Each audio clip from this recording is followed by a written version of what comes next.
नमस्कार दोस्तों, आप सभी का स्वागत है मेरे इस चैनल में। आज हम लाए हैं यूपी एजीटीए का मॉडल पेपर 3। तो आइए आज हम लोग देखते हैं क्वेश्चन नंबर 1। क्वेश्चन नंबर 1 कह रहा है तंबाकू की फसल में सस्य क्रियाओं का सही क्रम क्या है। तो तंबाकू की फसल में सस्य क्रियाओं का सही क्रम, क्वेश्चन का आंसर हो जाएगा ए, टॉपिंग, डिस्करिंग, प्राइमिंग और क्यूरिंग। क्वेश्चन नंबर 2 है WCC 75 किस फसल की किस्म है। WCC 75 किस फसल की किस्म है। तो WCC 75 आपकी बाजरा की किस्म है। आंसर डी हो जाएगा इसका दूसरे का। तीसरे का है हरित बाली रोग किस फसल का प्रमुख रोग है। हरित बाली रोग किस फसल का प्रमुख रोग है। हरित बाली रोग बाजरे का प्रमुख रोग है, यानी कि आंसर ए, तीसरे का आंसर ए। अगला क्वेश्चन देखते हैं चौथा। चौथा कह रहा है कौन सी फसल कैमल क्रॉप के नाम से जानी जाती है। कौन सी फसल कैमल क्रॉप के नाम से जानी जाती है। तो ज्वार, यानी कि आंसर बी, ज्वार हमारा कैमल क्रॉप के रूप में जानी जाती है। क्वेश्चन नंबर 5 का कौन सी फसल को मोटे अनाजों का राजा कहा जाता है। मोटे अनाजों का राजा किससे कहा जाता है। तो आंसर ए, ज्वार को मोटे अनाजों का राजा कहा जाता है। क्वेश्चन नंबर 6 है ज्वार में कौन सा विषैला अम्ल पाया जाता है। तो ज्वार में प्रूसिक अम्ल पाया जाता है, धुरीन और HCN, यानी कि आंसर इसका डी सही हो जाएगा। क्वेश्चन नंबर 7 है भारत में सर्वप्रथम किस अनाज वाली फसल की संकर किस्म आई। भारत में सबसे पहले किस अनाज वाली फसल की संकर किस्म आई। तो इसका आंसर हो जाएगा सी, सबसे पहले क्या आया था, मक्का। अगला क्वेश्चन नंबर 8 देखते हैं। क्वेश्चन नंबर 8 है दोस्तों भारत में अनाजों की कौन सी किस्म सर्वप्रथम विकसित की गई। तो गंगा 1 विकसित की गई थी। क्वेश्चन नंबर 9 है मक्का का पौधा होता है। मक्का का पौधा द्विलिंगाश्री होता है। मक्का का पौधा कैसा होता है। तो द्विलिंगाश्री होता है। क्वेश्चन नंबर 10 है एमास्कुलेशन की क्रिया किस फसल से संबंधित है। एमास्कुलेशन की क्रिया मक्का से संबंधित है। क्वेश्चन नंबर 11 एमास्कुलेशन की क्रिया पौधे में किस कारण के लिए की जाती है। एमास्कुलेशन की क्रिया पौधे में किस कारण के लिए की जाती है। तो एमास्कुलेशन की क्रिया संकर बीज प्राप्त करने के लिए मक्के में की जाती है। एमास्कुलेशन की क्रिया संकर बीज प्राप्त करने के लिए मक्के में की जाती है। क्वेश्चन नंबर 12 है संकर मक्का की बीज दर कितनी होती है। संकर मक्का की बीज दर 20 से 25 किलोग्राम होती है। संकर मक्का की बीज दर 20 से 25 किलोग्राम होती है। क्वेश्चन नंबर 13 है प्रति हेक्टेयर खरीफ मक्का में पौधों की संख्या होती है। प्रति हेक्टेयर खरीफ मक्का में पौधों की संख्या 66,000 होती है। 66,000 होती है। क्वेश्चन नंबर 14 देखते हैं। क्वेश्चन नंबर 14 है वायुमंडल की क्षणिक निरंतर परिवर्तनशील अवस्था को क्या कहते हैं। तो क्षणिक जो परिवर्तनशील अवस्था होती है उसको मौसम कहा जाता है। ठीक है। क्वेश्चन नंबर 15 है भारत और उत्तर प्रदेश में मुख्यतः कौन से मानसून से वर्षा होती है। भारत और उत्तर प्रदेश में मुख्यतः दक्षिण और पश्चिम मानसून से वर्षा होती है। क्वेश्चन नंबर 16 है वर्षाकालीन दिवस कहलाता है। वर्षाकालीन दिवस कहलाता है। तो 2.5 mm से अधिक अगर वर्षा होती है एक दिन में तो वो वर्षाकालीन दिवस कहलाता है। क्वेश्चन नंबर 17 हिसार सोनाली किस्म किसकी है। तो हिसार सोनाली किस्म आपकी मेथी की है। हिसार सोनाली किस्म मेथी की है। क्वेश्चन नंबर 18 मेथी में राइजोबियम की कौन सी प्रजाति काम में लेते हैं। तो मेथी में राइजोबियम मेलिलोटाई काम में लेते हैं। क्वेश्चन नंबर 19 है मसालों में पाउडरी मिल्ड्यू की रोकथाम करते हैं। मसालों में पाउडरी मिल्ड्यू की रोकथाम किससे करते हैं। तो गंधक के चूर्ण 25 किलोग्राम प्रति हेक्टेयर, सल्फ्यूरिक अम्ल 0.1% का छिड़काव, या केराथेन 0.25 का छिड़काव, यानी कि ये तीनों आंसर हो जाएगा इसका डी आंसर इसका सही है। क्वेश्चन नंबर 20 देखते हैं। क्वेश्चन नंबर 20 है राजस्थान में ICAR का राष्ट्रीय बीजी मसाला अनुसंधान केंद्र कौन से ज़िले में है। ये तो अजमेर तवीजी में है।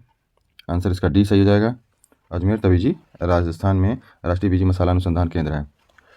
क्वेश्चन नंबर 21 है चारे वाली फसलों का राजा कहलाती है। चारे वाली फसलों का राजा बरसीम। ये तो बहुत आसान क्वेश्चन है। क्वेश्चन नंबर 22, हे बनाने के लिए उपयुक्त फसल है। हे बनाने के लिए कौन सी फसल उपयुक्त है, इसमें बताना है क्वेश्चन नंबर 22 में। तो हे बनाने के लिए उपयुक्त फसल है रिजका व बरसीम। रिजका और बरसीम जो है बनाने के लिए उपयुक्त फसल है। क्वेश्चन नंबर 23 नंबर है, खदरावी किस फसल की किस्म है। खदरावी किस फसल की किस्म है। तो खदरावी बरसीम की भी है, खदरावी खजूर की भी है, इन दोनों की, यानी कि आंसर डी हो जाएगा। क्वेश्चन नंबर 24 है, पूसा जाइंट किस्म है। पूसा जाइंट किस्म है। पूसा जाइंट किस्म जो है, जैसे कि पूसा जाइंट तो बरसीम का भी होता है, नेपियर घास का भी है और पपीते का भी है, यानी कि पूसा जाइंट किस्म तीनों, यानी कि आंसर डी इसका सही हो जाएगा। क्वेश्चन नंबर अगला देखते हैं 25। क्वेश्चन नंबर 25 में क्या कह रहा है, बरसीम का आपत्तिजनक खरपतवार कौन सा है। बरसीम का आपत्तिजनक खरपतवार तो ये कासनी होता है। बरसीम का आपत्तिजनक खरपतवार कौन सा होगा, कासनी। क्वेश्चन नंबर 26, बरसीम के बीजों को उपचारित करने के लिए राइजोबियम की कौन सी प्रजाति काम में लेते हैं। तो बरसीम के बीजों के लिए राइजोबियम ट्राइफोलाई काम में लेते हैं। ठीक है। क्वेश्चन नंबर 27 देखिए। क्वेश्चन नंबर 27 में है, रिजका व बरसीम की पहली कटाई कब की जाती है। रिजका व बरसीम की पहली कटाई कब की जाती है। तो बुआई के 55 दिन बाद रिजका हो या बरसीम हो, उसकी कटाई की जाती है। रिजका व बरसीम में पहली कटाई से में अधिक उपज प्राप्त करने के लिए क्रमशः कौन सी फसलें साथ में उगाई जाती हैं। तो आप लोग देखे होंगे कि बरसीम है, रिजका है, इसमें कौन सी फसल साथ में डाल देते हैं इसमें। तो सरसों डाल देते हैं और ये कहना कासनी, सरसों और कासनी। आंसर 28 का आंसर सी। ठीक। अब क्वेश्चन नंबर 29 देखिए, रिजका व बरसीम में सरसों व कासनी अधिक उपज प्राप्त करने के लिए लगाई जाती है, वह किस प्रकार की फसल का उदाहरण हो जाता है। ऐसे पूछ रहा है कि किस प्रकार की फसल का उदाहरण हो जाता है, मतलब उसको क्या कहते हैं। तो उसको सहायक फसल कहा जाता है। 29 का बी आंसर सही होगा। क्या कहा जाता है उसको, सहायक फसल। क्वेश्चन नंबर 30 है, रिजका व बरसीम में अमरबेल व कासनी की रोकथाम के लिए बीजों को उपचारित करते हैं। तो आंसर इसका सी हो जाएगा। 10% नमक के घोल से उपचारित कर लेंगे आप, तो इससे क्या होगा कि जो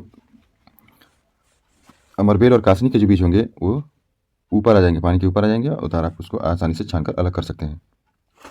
क्वेश्चन नंबर 31 है, रिजका कौन से कुल की फसल है। क्वेश्चन नंबर 31, रिजका कौन से कुल की फसल है।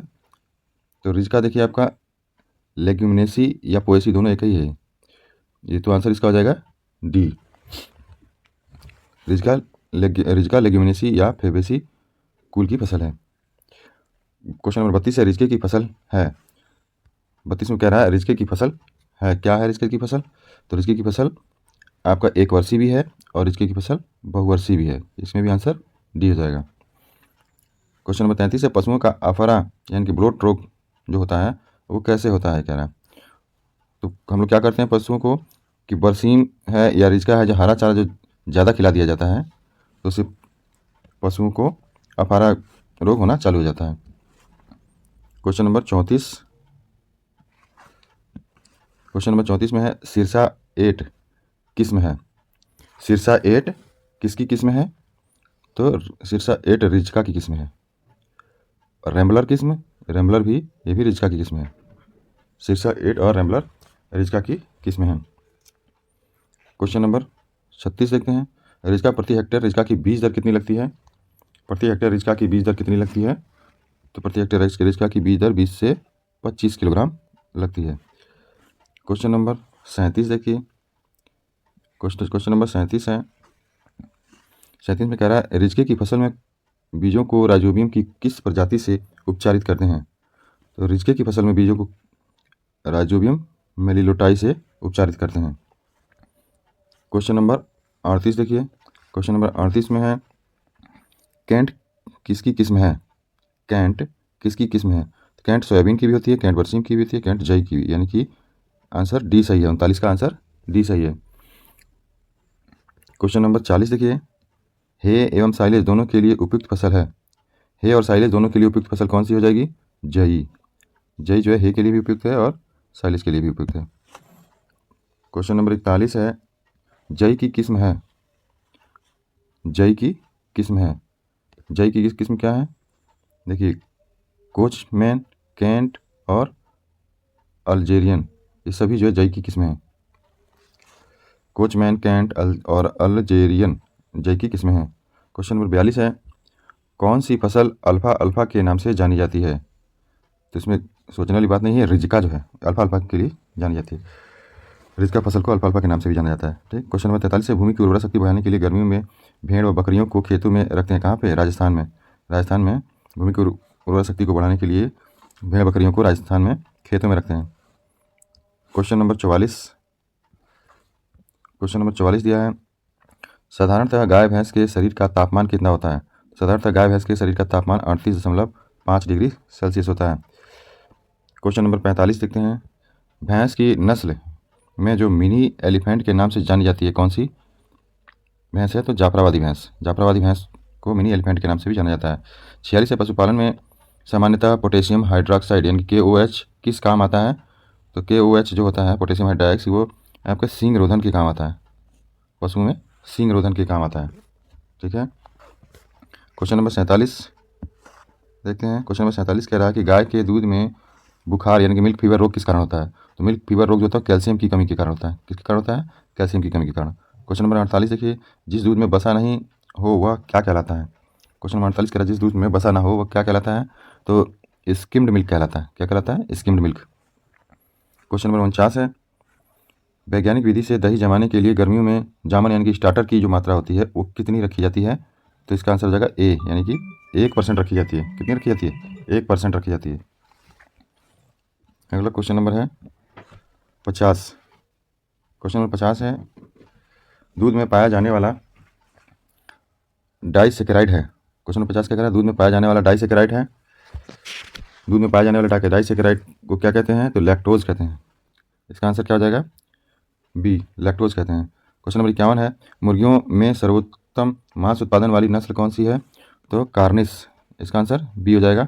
कार्निस मुर्गी जो है सर्वोत्तम मांस उत्पादन के लिए जानी जाती है। क्वेश्चन नंबर 52 है, मुंहपका खुरपका रोग का कारण है। मुंहपका खुरपका रोग का मुख्य कारण क्या है? विषाणु। खुरपका मुंहपका रोग जो है ये विषाणु जनित रोग है। क्वेश्चन नंबर 53 देखिए, अमृत महल एक नस्ल है। अमृत महल ये गाय की नस्ल है। अमृत महल गाय की नस्ल है। इसका आंसर डी हो जाएगा। क्वेश्चन नंबर 54 देखिए, क्वेश्चन नंबर 54 में खेत की जल उपयोग दक्षता यानी कि वाटर यूज एफिशिएंसी ज्ञात कैसे की जाती है? तो इसका आंसर हो जाएगा सी, उपज बटे जलमांग। क्वेश्चन नंबर 55 है, बरू का प्रवर्धन किससे होता है? बरू देखिए घास है। बरू क्या होता है? घास होता है। बरू घास का प्रवर्धन किससे होता है पूछ रहा है। तो बरू घास का प्रवर्धन जो तना राइजोम से होता है। ठीक, आंसर इसका ए हो जाएगा। क्वेश्चन नंबर 56 है, हिरनखुरी का प्रवर्धन किससे होता है? हिरनखुरी का प्रवर्धन किससे होता है? तो हिरनखुरी का प्रवर्धन भूमिगत जड़ से होता है। अगला क्वेश्चन नंबर है 57। क्वेश्चन नंबर 57 है दोस्तों, ये भी बहुत अच्छा क्वेश्चन है। भारत में सबसे ज़्यादा शाकनाशी कौन सी फसल में प्रयुक्त होती है? तो ये सभी जानते हैं कि सबसे ज़्यादा खरपतवारनाशी किसमें डालते हैं? धान में। क्वेश्चन नंबर 58 देखिए, क्वेश्चन नंबर 58 है, एलिलोपैथी है। एलिलोपैथी है। एलिलोपैथी क्या है? तो मुख्य फसलों पर खरपतवारों द्वारा हानिकारक प्रभाव। मुख्य फसलों पर जो खरपतवारों द्वारा जो हानिकारक जो प्रभाव होता है उसको एलिलोपैथी के नाम से जानते हैं। कौन सा खरपतवार का उदाहरण है? क्वेश्चन नंबर 59 में है, कौन सा खरपतवार का उदाहरण है? तो हजारदाना खरपतवार का उदाहरण है। इसमें आंसर सी हो जाएगा, हजारदाना खरपतवार का उदाहरण है। ठीक। क्वेश्चन नंबर 60 देखिए, क्वेश्चन नंबर 60 क्या कह रहा है दोस्तों? क्वेश्चन नंबर 60 कह रहा है, निम्न में से रवि का खरपतवार कौन सा है? तो रवि का खरपतवार कृष्णनील भी है, प्याजी भी है, सेंजी भी है, यानी कि आंसर डी हो जाएगा, 60 का डी। क्वेश्चन नंबर 61 है, द्विवर्षीय खरपतवार का उदाहरण है। द्विवर्षीय खरपतवार का उदाहरण है, तो इसमें जंगली प्याज भी द्विवर्ष का है, जंगली गोभी भी, जंगली गाजर भी, तीनों जो है द्विवर्षीय खरपतवार हैं। 62 है, बहुवर्षीय खरपतवार का उदाहरण है। तो बहुवर्षीय खरपतवार देखिए, गाजर घास भी है, कांस भी है और बरू घास भी है। इसका भी आंसर डी हो जाएगा, यानी कि तीनों ही बहुवर्षीय खरपतवार हैं। क्वेश्चन नंबर 63, क्वेश्चन नंबर 63 है, कौन सा खरपतवार सेज कहलाता है? तो इसमें मोथा है कि सेज कहलाता है। मोथा की जो गांठें ऐसी होती हैं कितनी जल्दी नहीं जाती। क्वेश्चन नंबर 64 देखिए, क्वेश्चन नंबर 64 में है, पूर्ण तने का परजीवी खरपतवार है। पूर्ण तने का परजीवी खरपतवार कौन सा है? तो इसमें देखिए अमरबेल आपने देखा होगा जो लपेट के चलती है, यही पूर्ण तने का परजीवी खरपतवार है। क्वेश्चन नंबर 65 है, क्वेश्चन नंबर 65 में दिया है कौन सा खरपतवार गोल्डन के नाम से जाना जाता है। गोल्डन के नाम से कौन सा खरपतवार जाना जाता है, तो यही अमरबेल है जो गोल्डन के नाम से जाना जाता है, गोल्डन थ्रेड। क्वेश्चन नंबर 66 है बागानी फसलों का अल्पतना परजीवी खरपतवार है। बागानी फसलों का अल्पतना परजीवी खरपतवार है लोरेंथस। ठीक है। क्वेश्चन नंबर 67 है सरसों एवं सोलेनेसी कुल की फसल का प्रमुख यानी पूर्ण जड़ परजीवी खरपतवार कौन सा है। प्रमुख पूर्ण जड़ परजीवी, तो पूर्ण जड़ परजीवी जहाँ जाए वहाँ आप जानना चाहिए कि ओरोबैंकी। क्या है? ओरोबैंकी पूर्ण जड़ परजीवी है। क्वेश्चन नंबर 68 है अकृषित क्षेत्र खरपतवार है। अकृषित क्षेत्र खरपतवार, अकृषित क्षेत्र खरपतवार में आ जाएगा आपका डी, यानी कि गोखरू भी है और गाजर घास यानी पार्थेनियम और लेंटाना, तीनों है। आंसर इसका डी हो जाएगा। क्वेश्चन नंबर 69 खरपतवारों का नए क्षेत्रों में विस्तार को रोकना क्या कहलाता है। इसमें क्या हो जाएगा? प्रतिबंध और निरोधात्मक उपाय। आंसर सी हो जाएगा इसका 69 का। 70 का है खरपतवारों को स्थापित होने के बाद पूर्णतः नष्ट करना क्या कहलाता है। खरपतवारों को स्थापित होने के बाद पूर्णतः नष्ट करना उन्मूलन कहलाता है। क्या कहलाता है? उन्मूलन। क्वेश्चन नंबर 71 है जैविक शाकनाशी यानी कि बायो हर्बिसाइड का उदाहरण। बायो हर्बिसाइड का उदाहरण क्या कहलाता है? इसका आंसर हो जाएगा आपका डी, यानी कि सभी। इसमें क्यों कि लुबाओ 2 भी है, डिवाइन भी कहलाता है और कोलेगो। क्वेश्चन नंबर 72 देखिए, 72 यानी कि 72। क्वेश्चन नंबर 72 क्या कह रहा है? गाजर घास का जैविक नियंत्रण कीट कौन से कीट से किया जाता है, किस कीट से किया जाता है? तो ये काफ़ी लोग जानते होंगे, जाइगोग्रामा बाइकोलोराटा कीट से जैविक नियंत्रण किया जाता है गाजर घास का। क्वेश्चन नंबर 73 है वर्णात्मक शाकनाशी का उदाहरण है। वर्णात्मक का मतलब होता है selective selective herbicide. Selective herbicide देखिए, सेलेक्टिव हर्बिसाइड में 2,4-D भी है, चौड़ी पत्ती के लिए होती है, एट्राजीन है और आइसोप्रोटेरान है, यानी कि आंसर डी हो जाएगा इसका, क्योंकि ये सेलेक्टिव हर्बिसाइड है। आइसोप्रोटेरान सक्रिय पत्ती के लिए होता है। 74 है ड्रिप के अलावा सब्जियों के लिए उपयुक्त सिंचाई विधि है। अगर ड्रिप अगर नहीं है तो क्या करेंगे? कुंड विधि से आप सिंचाई कर सकते हैं सब्जियों में। ठीक है। क्वेश्चन नंबर 75 फव्वारा विधि कौन सी फसलों के लिए अनुपयुक्त है। फव्वारा विधि पूछ रहा है कि किस फसल के लिए अनुपयुक्त है। तो फव्वारा विधि धान में खराब करेंगे तो धान तो सारा टूट के खराब हो जाएगा, धान में नहीं कर सकते आप। ठीक है। क्वेश्चन नंबर 76 देखिए, फव्वारा विधि कौन सी मृदा के लिए अनुपयुक्त है। फव्वारा विधि कौन सी मृदा के लिए पूछ रहा है, अनुपयुक्त है। तो फव्वारा विधि आप क्ले मृदा में क्यों करेंगे? क्ले मृदा में तो वैसे ही करना, पानी बहुत रहता है। ठीक। क्वेश्चन नंबर 77, फव्वारा विधि में सतही विधि के मुकाबले पानी की बचत होती है। फव्वारा विधि में सतही विधि के मुकाबले पानी की 40% पानी की बचत होती है। ठीक है। क्वेश्चन नंबर अगला है 78, फव्वारा संयंत्र का दबाव होता है। फव्वारा संयंत्र का दबाव कितना होता है? फव्वारा संयंत्र का दबाव 2.5 से लेकर के 4.5 kg प्रति सेंटीमीटर स्क्वायर होता है। क्वेश्चन नंबर 79 है फव्वारा संयंत्र से दलहनी एवं तिलहन फसलों में कब सिंचाई नहीं करनी चाहिए। तो जब तेज़ हवाएं चलती हैं यानी कि 12 किलोमीटर प्रति घंटा से अधिक चल रही हो तब नहीं करनी चाहिए। जब फसल में फूल आने की अवस्था हो तब नहीं करनी चाहिए, यानी कि आंसर इसका सी हो जाएगा। ठीक, ए और बी दोनों। क्वेश्चन नंबर 80 है फर्टिगेशन हेतु उपयुक्त सिंचाई विधि है। फर्टिगेशन हेतु सभी जानते हैं कि ड्रिप सिंचाई सबसे अच्छी है। ठीक है। क्वेश्चन नंबर 81 देखिए, क्वेश्चन नंबर 81 में कह रहा है काली मृदाओं में जल निकास हेतु कौन सी विधि काम लेते हैं। काली मृदाओं में जल निकास हेतु कौन सी विधि काम में लेते हैं? तो BBF विधि होती है। क्या होती है? BBF विधि काम में लेते हैं। क्वेश्चन नंबर 82 खेत के समांतर रैंडम वेंडिंग या क्रॉस स्लैब नालियाँ बनाना जल निकास की कौन सी विधि कहलाता है? तो इसमें नालियाँ जो बनती है वो अधोपृष्ठीय जल निकास होता है। क्या होता है? अधोपृष्ठीय जल निकास। आंसर इसका सी हो जाएगा। क्वेश्चन नंबर 83,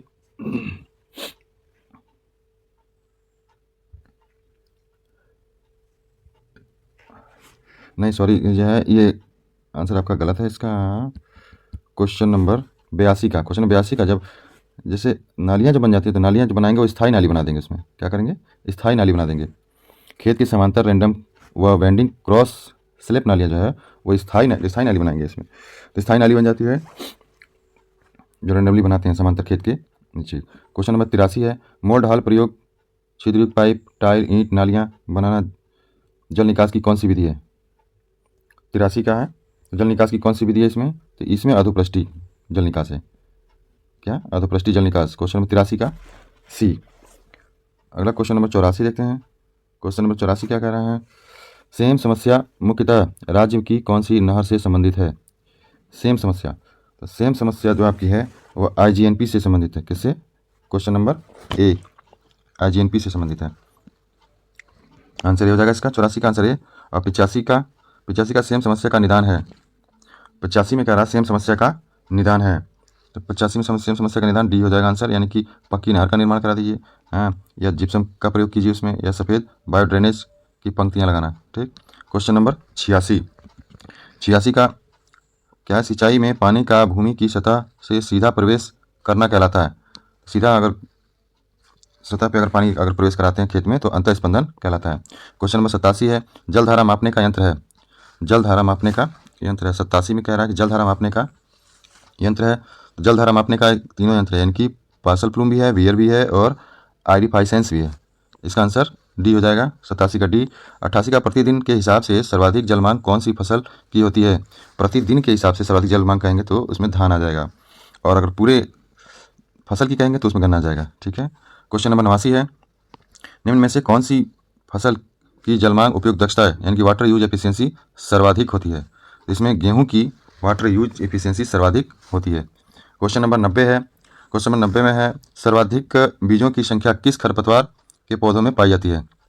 तो जंगली चौलाई होती है। जंगली चौलाई में सबसे ज़्यादा बीज पाया जाता है। क्वेश्चन नंबर 91 है, 91। द्विवर्षीय खरपतवारों का उदाहरण है। द्विवर्षीय खरपतवारों का उदाहरण कह रहा है। द्विवर्षीय खरपतवारों का उदाहरण कितना क्या हो जाएगा? तो इसमें आपका जंगली प्याज भी है, जंगली गोभी भी है, जंगली गाजर भी है, ये द्विवर्षीय है। क्वेश्चन नंबर 92 है। कौन सा खरपतवार विदेशी या एलियन है? कौन सा खरपतवार विदेशी या एलियन है? तो इसमें गाजर घास भी विदेशी या एलियन है, गेहूँसा भी है और लेंटाना, ये सभी हो जाएगा। 92 का क्या हो जाएगा? डी आंसर हो जाएगा। 93 है। शैतान खरपतवार का उदाहरण है। शैतान जलकुंभी भी है, दूब घास भी है, मोथा भी है। इसको कितना भी आप हटा लीजिए क्या होता है? बार बार जम जाता है। 94 है। गेहूं का आपत्तिजनक खरपतवार है। गेहूं का आपत्तिजनक खरपतवार, तो गेहूं का आपत्तिजनक खरपतवार क्या होता है? हिरणखुरी। आप ध्यान दीजिएगा, गेहूं का खरपतवार जो आपत्तिजनक खरपतवार है कौन सा है? हिरणखुरी है। ठीक। क्वेश्चन नंबर 95 है। भारत में सबसे ज़्यादा मात्रा में कौन सी शाकनाशी प्रयुक्त होती है? भारत में सबसे ज़्यादा मात्रा में कौन सी शाकनाशी प्रयुक्त होती है? 95 का भारत में सबसे ज़्यादा मात्रा में कौन सी शाकनाशी प्रयुक्त होती है? तो भारत में आपने देखा होगा कि इसमें शाकनाशी में आइसोप्रोट्यूरान है। आइसोप्रोट्यूरान सबसे ज़्यादा प्रयुक्त होता है। बी आंसर सही हो जाएगा इसका। किसका? 95 का बी। क्वेश्चन नंबर 96 है। निम्न में से संपर्क शाकनाशी है, यानी कॉन्टैक्ट हर्बिसाइड कौन सा है? तो कॉन्टैक्ट हर्बिसाइड आपका हम जानते हैं पैराक्वाट भी है, प्रोपेनिल भी है और डाइक्वाट, यानी कि इसका आंसर क्या हो जाएगा? डी। 96 का डी सही है। 97 है। दालों एवं कपास में कौन सा खरपतवारनाशी काम में लेते हैं? दालों एवं कपास में कौन सा खरपतवारनाशी काम में नहीं लेते हैं? देखिए क्वेश्चन है नहीं लेते हैं, तो नहीं लेते हैं में आ जाएगा आंसर आपका 2,4-D। 2,4-D डालेंगे तो क्या हो जाएगा? दालें जल जाएंगी, चौड़ी पत्ती वाली होती हैं। क्वेश्चन नंबर 98 है। 98 में कह रहा है नियोचेटिना बुर्ची कीट द्वारा कौन सा खरपतवार नियंत्रित होता है? तो इसमें जलकुंभी के लिए क्या करते हैं? नियोचेटिना बुर्ची कीट पालते हैं जो जलकुंभी को खत्म करता है। क्वेश्चन नंबर 99 है। 99 क्वेश्चन क्या कह रहा है दोस्तों कि कार्फेंटाजोन एवं क्लोडिनोफॉप प्रोपेग्रिल किसके शाकनाशी हैं? कार्फेंटाजिन, क्लोडिफॉप और प्रोपेगिल किसके शाकनाशी हैं? तो ये आपके सब गेहूं के शाकनाशी हैं। ठीक। 99 का सी सही हो जाएगा। क्वेश्चन नंबर 100 और लास्ट क्वेश्चन है क्या है? धान की नर्सरी का महत्वपूर्ण शाकनाशी है। धान की नर्सरी में डालने के लिए कौन सा महत्वपूर्ण शाकनाशी है? तो इसमें एनिलोफास नर्सरी में डाल सकते हैं, और दूसरा बी है ब्यूटाक्लोर, यानी कि ए और बी दोनों जो है आप धान की नर्सरी में डाल सकते हैं। दोस्तों तो आज के लिए 100 क्वेश्चन हमारे पूरे हुए। आशा करते हैं कि हमारी वीडियो आपको अच्छी लगी होगी। अगर हमारी वीडियो अच्छी लगी और नए हैं तो आप मेरे चैनल को सब्सक्राइब करें, लाइक करें, शेयर करें, और नेक्स्ट वीडियो के लिए हमसे जुड़े रहें। ऐसे ही फिर नेक्स्ट वीडियो में मिलते हैं। बहुत बहुत धन्यवाद आप लोग को।